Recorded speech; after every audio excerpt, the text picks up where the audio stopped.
Muy bien, muy buenas tardes. De nuevo agradecemos la asistencia de los participantes. Vamos a continuar con nuestras charlas de Semana del Cerebro, CUCBA 2020. El día de hoy tenemos a la doctora Consuelo Ventura Mejía, la cual ingresó en 2003 a la licenciatura en Biología en esta casa de estudios, concluyendo en enero del 2008, en el cual se tituló mismo año, mediante un trabajo de tesis sobre investigación experimental en neurociencias. En 2010 ingresó al doctorado en Ciencias Biomédicas con orientación en neurociencias de la Universidad de Guadalajara, durante el cual desarrolló un proyecto de investigación en el área de neurofisiología, misma que cultiva actualmente. En enero de 2014 adquirió el grado de doctor en ciencias y en febrero del 2014 ingresó como profesor al Centro de Enseñanza Técnica Industrial, CETI, dentro de la carrera de Ingeniería Mecatrónica con orientación en biomédica, donde se desarrollan investigaciones experimentales que actualmente cuentan con 4 patentes, 2 aceptadas y 2 más en trámite.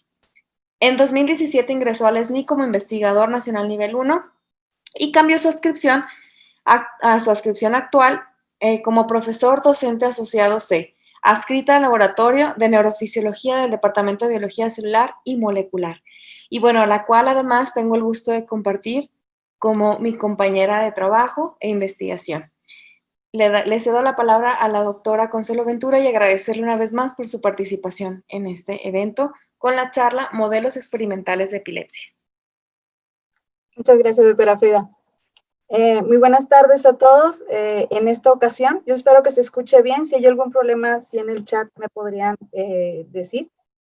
En esta ocasión vamos a hacer una charla algo amena acerca de los que son modelos experimentales de epilepsia, que se utiliza algo más, las partes generales que se pueden llegar a utilizar en este tipo de modelos. ¿Sí? Y bueno, pues empezamos con esta presentación.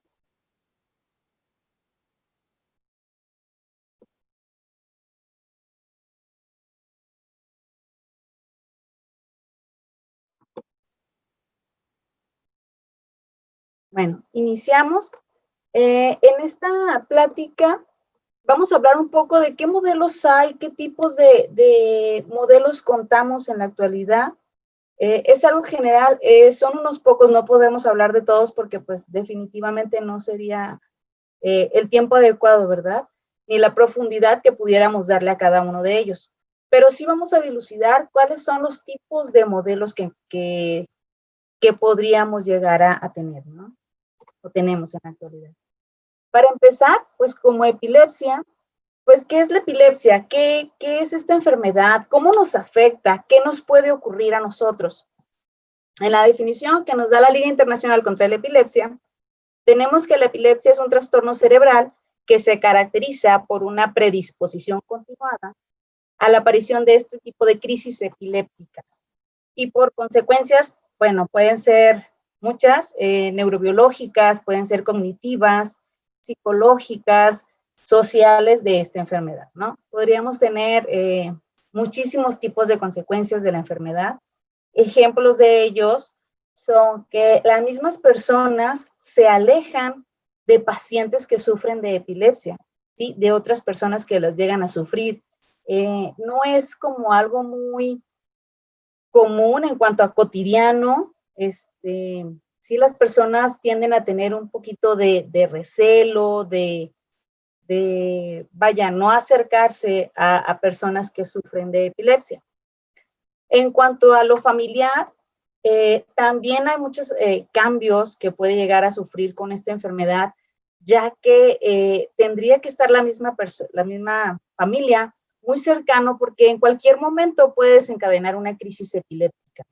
Entonces, no tienen un tiempo, no tienen un horario, y no es algo que puedan controlar fácilmente, ¿no? Y en dado caso del paciente sufrir de esta crisis, pues hay en ciertas ocasiones en las que requieren ayuda, ¿sí? Por el lugar en donde se encuentren, porque se puedan dar un golpe, por muchas situaciones adversas. Entonces, sí te genera cambios, sí genera como ciertas controversias, ciertas dudas, ciertas expectativas que se realiza la gente ante estos pacientes. Por otra parte, pues la definición de epilepsia pues requiere la presencia de al menos una crisis para decir que es una crisis, para decir que es una epilepsia, ¿sí? Que es ya una enfermedad como tal, decirle epilepsia. Si no, pues puede ser, no sé, por una alza de temperatura, podría ser muchos factores que pueden llegar a desencadenar una crisis epiléptica. Y esto, pues tenemos también que alrededor del 5% de la población mundial, pues es afectada por esta enfermedad, que en realidad es un alto porcentaje, puede llegar a afectar a grandes, pequeños, muchísima gente. ¿Qué lo puede desencadenar? Como les comentaba hace un momento, pues hasta una alza de temperatura puede llegar a tener este daño en el cerebro que puede generarnos, pues simplemente que haya este desencadenamiento de una actividad epiléptica, de una crisis como tal. ¿Qué modelos experimentales tenemos? Bueno, dentro de los modelos experimentales que se utilizan, lo que mayormente se maneja o se estudia, hablando de modelos, es en ratón. Es principalmente en el animalito en el que nosotros experimentamos. ¿Por qué? Porque en cuanto a su conectividad del sistema nervioso, su fisiología, conectividad, distribución de esta conectividad que va a tener, es muy similar a la del humano. Entonces, nosotros utilizamos las ratitas para poder dilucidar este tipo de conducta, y por lo cual, pues, se maneja en ratitas. Y ya yéndonos al contenido, pues vamos a ver lo que son las vías de administración. ¿Por qué vías yo puedo administrar un fármaco, no? ¿Qué son los modelos agudos? Vamos a ver algo acerca de los modelos crónicos, algunos ejemplos. Y vamos a ver unas diferencias entre lo que es un modelo agudo y un modelo crónico. ¿Qué nos puede dar estas pautas para saber cuál elegir? O sea, cuál para mí es un modelo que me va a dar mayor información, ¿sí? Entonces, dependiendo de lo que uno también busque, de uno quiera estudiar, es también el modelo al que tú te vas a acercar. Es el modelo que tú mejor se va a acoplar a un tipo de investigación. Y nos va a dar, pues, lógicamente, diferentes resultados, todos encaminados a dilucidar acerca de esta enfermedad, de lo que es la epilepsia, pero teniendo sus criterios, teniendo sus características de cada tipo de modelo, ¿sí? Entonces, pues, para empezar, vamos a hablar de lo que son las vías de administración.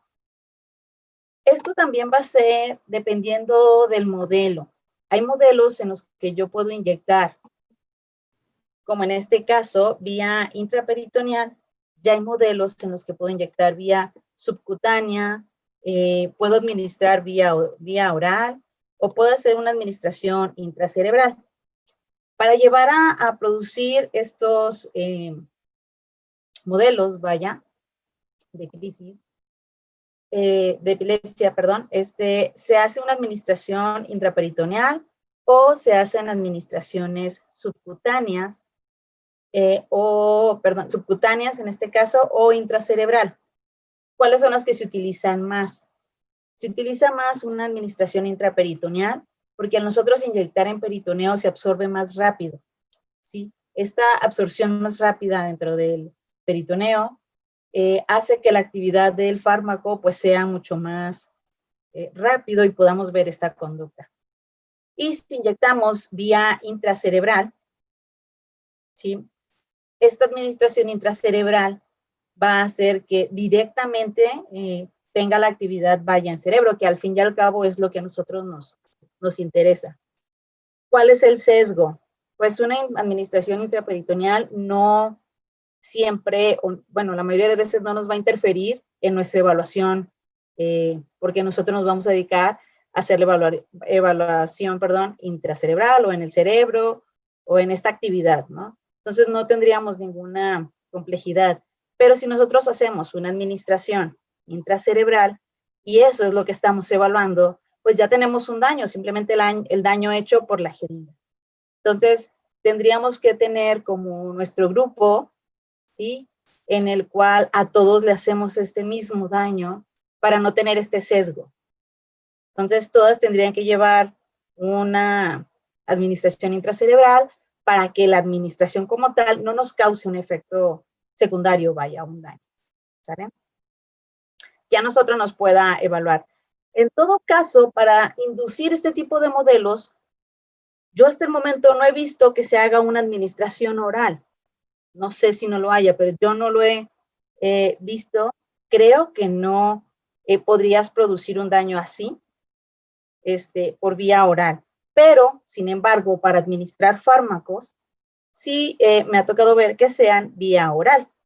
¿Sí? Entonces, ahí se valoraría en dado caso qué medicamentos podrían atenuar este tipo de actividad y las dosis, la absorción, sobre todo en enfermedades que son, en ya personas que tienen como la larga actividad, ¿no? Que ya tienen este tipo de enfermedad, es cuando empiezan a requerir ya las tomas continuas de fármacos, ¿no? Que atenúen este tipo de actividades.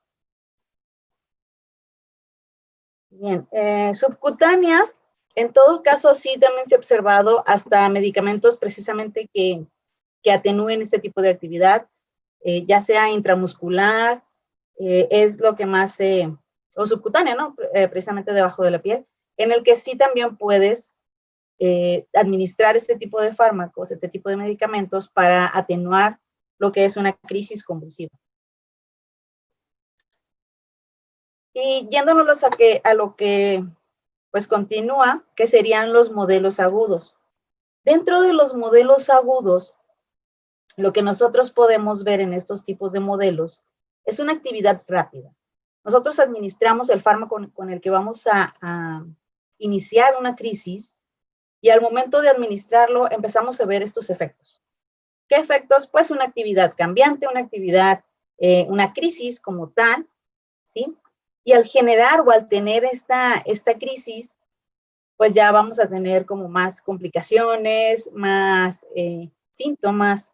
En este caso, las ratitas presentan diversas manifestaciones que, bueno, más adelante vamos a observar algo de eso. Los modelos agudos, pues son aquellos que llevan una sola aplicación e inmediatamente se evalúa la acción de algún medicamento. Por lo general, lo que se hace es, se realiza la administración, ya sea intracerebral o intraperitoneal, que es de las que podemos encontrar, y se tarda alrededor de, no sé, 5 o 10 minutos en llegar a su punto máximo de acción de este mecanismo. Entonces, ya una vez que tiene la crisis hasta lo más severo, es cuando podría desencadenar, pues ya, ¿no? Una crisis larga, vaya. Esto ya nos ayuda a que al momento pueda la gente, o pueda en este caso el investigador, administrar algún otro fármaco que quiere investigar para poder parar este tipo de crisis. Estos, por ejemplo, ¿para qué me sirve? Me sirve para yo ver, en este caso, si algún medicamento de rescate funciona. ¿Sí? Si yo quiero probar un medicamento de rescate que en la crisis, en el momento de la crisis, me llegue a parar la crisis como tal, pues en este tipo de modelos es en el que yo podría ver eso. Porque estamos hablando de que producimos la crisis en el momento y podemos administrar cualquier fármaco que quiera investigar y observar qué actividad puede llegar a tener o qué tanto nos puede disminuir esta crisis como tal. Se les considera más como modelos convulsivos y son todo el tiempo pues de crisis inducidas, ya que al momento vamos a tener la crisis como tal. De este tipo de modelos, pues tenemos como ejemplos la 4-aminopiridina, bicuculina, también hay pentilentretrazol, y cada uno tiene su mecanismo de acción en particular. No los vamos a ver aquí, pero sí podríamos tener diferentes acciones también, dependiendo de cada uno de los de los fármacos, ¿no? Del modelo que estemos hablando. Y lógicamente, pues también van a tener su tiempo, van a tener su conducta característica del modelo y pues van a tener otras diferencias, vaya, que nos va a dar pues cada uno de los fármacos, muy independientemente de que los modelos, ya sea crónico o agudo, nos vayan a dar diferencias.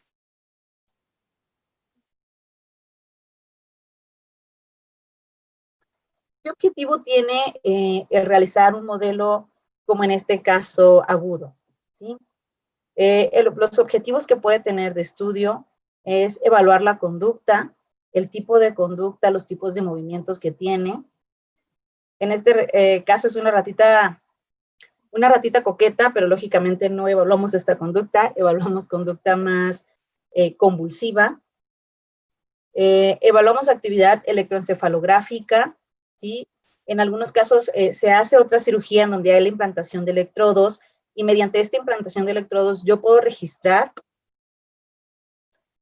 qué actividad tengo. ¿Sí? También podemos tener una actividad, registrar o evaluar alguna actividad de algún fármaco, como lo que les estaba comentando. Se puede evaluar un fármaco como de rescate, como al momento, para ver qué tanto eficiencia o en qué tanto tiempo me puede tener una crisis convulsiva en el momento, ¿sí? Sin tener que ver como mucho tiempo de espera o que sea una administración más larga. Les comentaba como un medicamento tipo de rescate para administrarlo en el momento de la crisis como tal.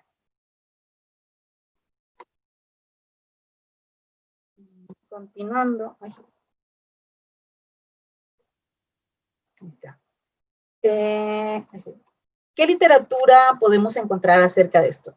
Pues muchísima. En este caso aquí tenemos algunos ejemplos y desde cuándo se ha evaluado. Aquí tenemos como los más antiguos, este de 1981.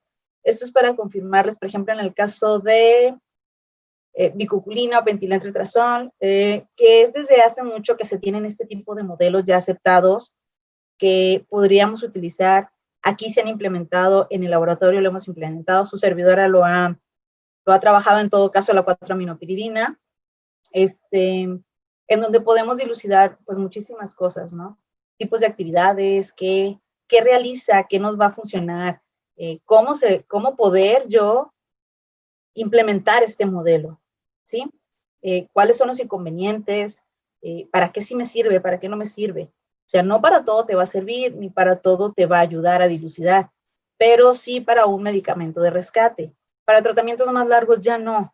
¿Por qué? Porque el daño que estoy generando en el momento no es un daño a largo plazo, ¿sí? Si yo dejo de administrar, en este caso, no genero este daño a largo plazo. Porque, por ejemplo, hago administraciones de 10 milimolar, que eso me da una conducta convulsiva, pero nunca los evaluamos más allá, ¿sí? Más que al momento de la presentación de la crisis y la administración de otro fármaco anticonvulsivante que nos vaya a dar esto. Y en estudios que hay, en todo caso, en particular de la 4-aminopiridina, no se tiene un registro de este fármaco a largo plazo. O sea, no hay un registro que nos diga, pues después de 6 horas continuó esta actividad o se generó este daño. O sea, no existe hasta el momento. Por lo cual se tiene como un medicamento únicamente para un modelo agudo. Y como pues tenemos varios, ¿no? Tenemos la bicuculina, tenemos el pentilentretrazol, que tampoco puede generar un daño a largo plazo. Todos tienen diferentes mecanismos de acción y dependiendo del mecanismo de acción es también lo que nos ayuda a saber si nos genera un daño a largo plazo o no. En este caso, pues no, entonces los tenemos como mecanismos, como fármacos de modelos agudos. Continuando con nuestro tema, tenemos también los que son los modelos crónicos. Los modelos crónicos son aquellos que nos van a llegar a generar una actividad espontánea, una crisis espontánea. Esto nos acerca más a lo que realmente puede pasar en el humano, en el cerebro, ¿sí? Esto que nos dice, yo genero un daño y al generar este daño, yo voy a evaluar cómo se desarrolla este cambio, cómo se desarrolla mi cerebro, la muerte que hay neuronal, y después de esa muerte neuronal, ¿qué conectividades nuevas puedo yo tener, ¿sí? O el paciente podría tener, y qué me resulta. O sea, esa conectividad aberrante que se va a desarrollar, ¿qué va a pasar? O sea, ¿qué me hace a mí? ¿Sí? Entonces, para eso se generan modelos crónicos que nos ayudan a observar qué es lo que pasa después. ¿Produce esta crisis? Sí, sí la produce. ¿Cómo le hago? ¿Sí? ¿Cómo lo elimino? Pues yo puedo utilizar otros fármacos que me digan, pues, cómo parar este tipo de crisis, ¿no? ¿Cómo parar este tipo de daño? O a lo mejor quiero revisar si, no sé, al momento en el que se esté generando o en cuanto empiecen estas crisis espontáneas que se van a dar después, ¿qué va a pasar? Yo puedo poner un fármaco y que tengo que estar dando ciertas dosis, qué cantidades puedo utilizar, si en realidad me sirve a mí para una retroalimentación de decir, este fármaco se sirve para dar un tratamiento, no como medicamento de rescate, sino un tratamiento a largo plazo que va a disminuir esta actividad convulsiva. La otra es que puedo estudiar las características de esta actividad que genera. ¿Cómo? Ejemplo, yo podría estudiar qué ondas se generan después de este daño, ¿sí? ¿Cuáles son las que más se han encontrado? ¿Cuáles son las que pueden causarme que ahí sea un foco epiléptico? Entonces, así yo podría dilucidar también qué tipos de fármacos o qué tipo de consecuencia me va a traer si yo tengo un modelo de este tipo, si yo tengo un daño de este tipo en una persona, ¿sí? Entonces, los modelos crónicos son aquellos que llevan una o varias administraciones, no necesariamente tiene que ser única. Hay modelos, como por ejemplo en pilocarpina, si no mal recuerdo, hay protocolos en los que lleva más de una administración, son varias administraciones y esto nos asegura un poco más el modelo de la sobrevida de los animales. Bueno, más adelante vamos a ver la diferencia igual en sobrevida, se me olvidó creo que comentarlo en los modelos agudos, pero vemos algo acerca de la sobrevida que nos puede causar, ¿sí? En los animalitos. En este caso, en el modelo de pilocarpina, en el modelo de ácido caínico, por ejemplo, en el modelo de Kirling, son modelos que tienen una alta tasa de muerte de los animalitos. Esto es por la severidad de las crisis, ¿sí? Del momento. Entonces, a pesar de que tengan una alta tasa, pues también tenemos animalitos que sí van a tener crisis para ello, ¿no? Y esos son los que podríamos utilizar para este tipo de proyectos. Entonces, estas administraciones generan un daño a largo plazo que por lo regular son prolongadas y generan lo que son las crisis espontáneas. Esto quiere decir que tú ya no las tienes que inducir, tú ya no le administras nada. La ratita por sí ya tiene crisis epilépticas continuas, que ya sería hablar de la enfermedad de epilepsia. A estas, pues, se les considera para evaluar crisis espontáneas, pero no inducidas, es a lo que me refería. En lo que, pues, ya está administrado, ya todo, ya se generó un daño, ya hubo una muerte, y ya hay este tipo de recambio. Entonces, ya posteriormente la ratita va a generar, crisis espontáneas. Los ejemplos de cuáles podrían ser, como pilocarpina, ácido caínico, otro puede ser el Kirling, que también es un modelo crónico, ¿sí? Y cada uno pues tiene diferentes hasta administraciones. Hay administraciones que son en una o varias dosis, dependiendo del protocolo que se siga para la administración, ¿sí? Aunque sea el mismo fármaco, por ejemplo, pilocarpina tiene, si es intracerebral, tiene una dosis única. Si es intraperitoneal, hay en los casos en el que tiene diferentes dosis. Y esto es, les digo, para evitar como que haya un solo daño severo y evites la mortalidad del animalito. Entonces haces varias dosis, como seguir para continuar el daño y que se siga formando este tipo de actividad, ¿no? Y no pararla, y así aseguras que haya un daño a largo plazo. En este caso,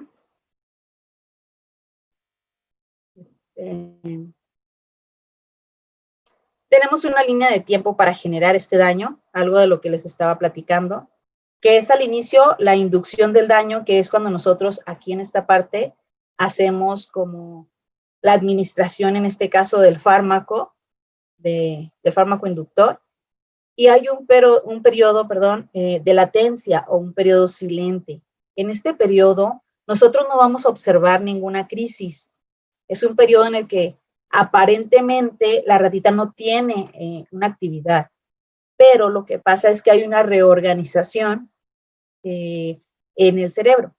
¿Qué significa esto? Por ejemplo, cuando nosotros inducimos el daño en esta parte, al generar nosotros este daño, inicia un montón de cambios en el cerebro.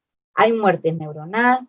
Después de esta muerte neuronal, las células que sobreviven, las neuronas que sobreviven, empiezan a tener conectividad con las otras células que sobreviven, lógicamente, entre ellas.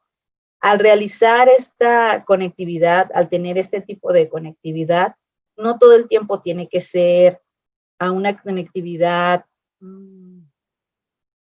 buena, hay conectividad aberrante, que esta conectividad lo que nos va a hacer es llegar a generar diferencias, actividad electroencefalográfica errónea o que no debería de darse. Entonces, al haber esta nueva conectividad y esta conectividad aberrante, ¿sí? Aquí se generan los cambios propios para poder desarrollar unas crisis espontáneas. Esta conectividad nos da en sí que las nuevas conexiones generen en cierto tiempo crisis espontáneas. Y ahí es donde nosotros ya podemos tener el modelo crónico establecido, ¿sí? Y en esto, desde la inducción del daño hasta que inicia como el periodo de latencia, es desde la administración hasta 1 o 2 días después. ¿Por qué? Porque la ratita puede llegar a presentarnos cierta actividad convulsiva que sea rezago de esta administración. Esto es porque se está generando el daño, ¿sí? Y posterior a este día siguiente de crisis, empezamos el periodo de latencia. ¿Cuánto nos puede durar un periodo de latencia? Nos puede durar desde 15 días hasta un año. Nos ha llegado a durar, por ejemplo, su servidora y en el laboratorio se han realizado ciertos trabajos con pilocarpina, en el que vimos que una ratita convulsionó con crisis espontáneas a los 15 días, pero también observamos ratitas que nos convulsionaron un año después de la administración.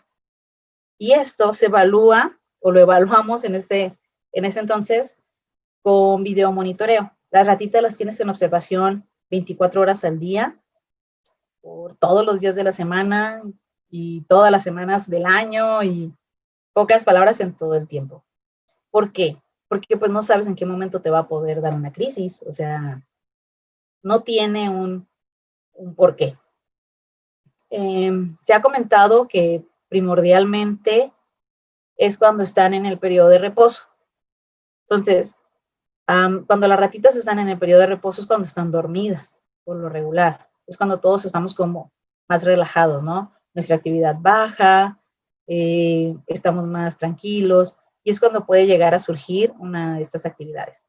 Entonces, se ha observado, o la mayor parte del tiempo me tocó observar, que mientras las ratitas estaban dormidas, despertaban, pero despertaban en la crisis, como tal. Entonces, al despertar en la crisis, pues despertaban y empezaban a tener su conducta convulsiva, y ahí era nosotros donde tomábamos en cuenta que inició ya el periodo de crisis espontáneas, ¿sí? Entonces, en este periodo es en el que puede llegar a pasar desde 15 días hasta un año, que es lo que más hemos observado. No sé si se hayan registros de más tiempo, pero sí sería algo muy, muy largo, ¿no? Y bueno, termina con esto del de la crisis espontánea, que es la crisis ya como tal, la presencia de la crisis, y ya nos puede dar, pues, ahora sí, empezar a estudiar o dilucidar o revisar lo que a nosotros nos convenga en nuestro proyecto. ¿Qué objetivos de estudio puede haber? Igual podemos evaluar la conducta. Dependiendo del fármaco, dependiendo del mecanismo de acción, también va a ser la diferencia en la conducta que pueda tener. ¿Esto qué nos dice? ¿A qué llegamos? A que la conducta puede cambiar de un modelo crónico a un modelo agudo. Es más, puede cambiarnos desde un fármaco a otro, de pilocarpina a ácido caínico, ¿sí? Podría cambiar dependiendo del fármaco, literal, ¿sí? Del mecanismo de acción del fármaco, perdón. Y esto, hay varias escalas para medir este tipo de conducta, ¿sí? Entonces, eso podríamos revisar, pues, un montón, ¿no? Y qué tipo de características va a presentar cada una de estas ratitas. Otro objetivo de estudio podría ser evaluar la actividad electroencefalográfica, pero podríamos evaluar lo que comentábamos hace un momento, diversos tipos de evaluaciones más especializadas. Por ejemplo, podríamos poner en la misma ratita electrodos que se dirijan profundos, ¿sí? O podríamos poner electrodos que sean aquí superficiales donde evaluemos lo que es la corteza. O podríamos evaluar ya una zona en específica con electrodos más delgados, especializados y que se introduzcan directamente en el cerebro, ¿va? Entonces, al hacer esto, tenemos una evaluación más detallada, más regionalizada, ¿sí? Que nos puede dar como este tipo de resultado, ¿no? Este tipo de evaluaciones. Y pues igual podríamos evaluar la actividad de algún fármaco anticonvulsivo, pero de diferentes perspectivas, ¿sí? Por ejemplo, como tratamiento crónico, como tratamiento ya largo, o podríamos evaluarlos como, no sé, al momento de la crisis. Esto nos acerca ya a lo que es más la enfermedad de la epilepsia como tal, no tanto a la crisis, sino que la enfermedad como tal, que sería la aparición de más de una crisis, ¿sí? Entonces, sí nos daría como un mejor panorama acerca de un fármaco que sea de diversas tomas, pues un medicamento ya para enfermedades crónicas, como tal, ¿sí? Igual, en la literatura ya está muy visto lo que es este tipo de modelo, perdón. Hay diversos, podemos encontrar desde pilocarpina, ácido caínico, el Kitlin, o sea, y hay diversos autores, aquí nada más son unos cuantos, pero la verdad que hay muchísima literatura, pero pues todo el tiempo podemos encontrar otra vía, ¿no? De lo cual se puede estudiar con este tipo de modelo. Es un modelo establecido, más no significa que sea todo estudiado, sino que hay muchas cosas que podrías llegar a utilizar o estudiar con este modelo. Y bueno, aquí les tengo un video de lo que es una conducta convulsiva a toda la pantalla. Sí, ya. Ok. Bueno, aquí tenemos lo que es entonces una ratita en la crisis como tal. Eso es pues la cola y todo, se fijan cómo perdió esfínteres. Aquí hay otra en el que es con la misma aplicación, en este caso aplicamos 4-aminopiridina, en el cual pues tiene levantamientos de extremidades delanteras, movimientos. Eso que se ve arriba en su cabeza es porque hicimos una inyección intracerebral, fue la vía de administración. Aquí está pues tirada completamente y teniendo movimientos de extremidades delanteras, ¿sí? Entonces observamos que pues la ratita está en una conducta pues muy severa, ¿no? Entonces sí tienen conductas. Ya en esto nosotros podemos evaluar pues la conducta. Pues tiene una conducta convulsiva, prolongada, tiene epilepsia, esos son los tipos de conductas que nosotros evaluamos en este caso. Bueno, aquí ya se observa bien la presentación, ¿no? No habría problema de continuarla.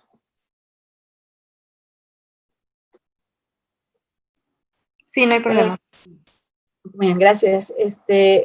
Continuando, miraríamos lo que es el registro de la actividad encefalográfica, que en así es un esquema, ¿no?, de lo que realizamos. Nosotros tenemos aquí a la ratita, mediante la incisión que vieron como en el video, hacemos una conexión, la cual va mediante un cable que va conectado a un polígrafo y el cual nos va a estar registrando la actividad encefalográfica que tiene la ratita. Aquí tenemos una bomba de inyección, bueno, simulada una bomba de inyección, en lo cual mediante una manguerita nosotros podemos administrarle directamente el fármaco para producir esta crisis, ¿sí? Y pues al mismo tiempo nosotros evaluamos constantemente qué tipo de actividad podemos encontrar en este modelo, ya sea crónico, ya sea agudo, en cualquiera de los dos modelos podemos evaluar este tipo de actividad, ¿sale? Tanto como conducta, vaya, como la actividad encefalográfica que podemos llegar a encontrar. También tenemos, bueno, la imagen ya de cómo se ve, cómo se observa la ratita. Aquí ya está la incisión y aquí está el cable que les explicaba. Esto es mediante una cirugía con todos los cuidados, lógicamente, y dando el medicamento para el dolor y todo, ya que como las tenemos en libre movimiento y están despiertas en una caja de acrílico en las que nosotros todo el tiempo las podemos estar observando, podemos observar y evaluar su conducta, ¿sí? En dado caso de tenerlas dormidas, pues la conducta convulsiva como tal, los movimientos que ella tendría, no se podrían evaluar. Y en este caso, pues sí. Y a la vez, pues evaluamos lo que es el registro electroencefalográfico, ¿sí? Y aquí está, pues como lo realizamos, ¿no? Entonces, en una caja de acrílico, nosotros tenemos a la ratita, aquí está la bomba de inyección, bueno, el controlador, y aquí está la bomba donde nosotros inyectamos mediante una manguerita, aquí está el cable que va conectado a este polígrafo que tiene los diferentes canales, para lo cual nos va a tener los diferentes registros que nosotros pues necesitamos, y de aquí pues se va a ir hasta nuestro CPU, en este caso que está conectado así, para obtener aquí la información del registro electroencefalográfico. ¿Qué tipo de actividad, qué tipo de señales podríamos encontrar? Continuando con esto, y ya por último, vamos a ver qué diferencias podremos encontrar entre un modelo agudo y un modelo crónico. Podemos encontrar diferencias en la conducta, precisamente. Se puede llegar a medir con diferentes escalas de conducta, como lo habíamos mencionado anteriormente, y estas van a depender, las diferencias, de a qué mecanismo de acción vaya cada fármaco, ¿sí? Y pues electroencefalográficamente, en los modelos crónicos se pueden medir diversas actividades, en todo caso hasta más propias, ¿sí? Sin que tú las tengas que producir. Es más acerca de un daño que ya está realizado y qué pasa después del daño, ¿no? Sin que tú lo tengas que inducir, pues se hace el daño, se da estas manifestaciones y pues sin que lo provoques, es como más normal o más acercado a lo que es la epilepsia. Y pues el objetivo de estudio pues va a variar dependiendo de lo que busques, si la actividad de algún fármaco, si la conducta, si la actividad eléctrica, dependiendo de lo que tu investigación te lleve, eso es a lo que más vas a enfocar estos objetivos. Y bueno, algo que no puse aquí, no agregué, es la mortalidad. En los modelos agudos es más difícil, vaya, que te dé este tipo de mortalidad alta, porque no vas a cuidar a los animalitos por largo tiempo. Tú lo realizas, produces la crisis y en el momento haces tu evaluación, ¿sí? Durante la crisis. Pero tú no tienes que evaluar una actividad larga. Y en un modelo crónico, sí. En un modelo crónico tú vas a dar esta administración o administraciones y vas a esperar que la ratita sobreviva, esperar desde 15 días, un mes, un año, a que produzca estas crisis espontáneas y tu poder tener la evaluación de esa crisis espontánea, ¿sí?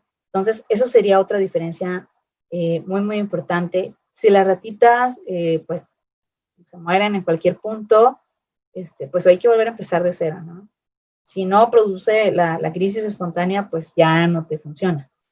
Entonces, tiene sus complicaciones y esto depende también mucho de, pues, el tipo de modelo, ¿sí? Entonces, eso sí se podrían como evaluar, dependiendo de eso, es como evaluar también qué tiempo le vas a dar, cómo lo vas a hacer. Todo ese tipo de características, sí es como para considerar y tomarlos en cuenta. Y bueno, pues por mi parte sería todo en esta presentación. Muchas gracias por su tiempo y por el espacio.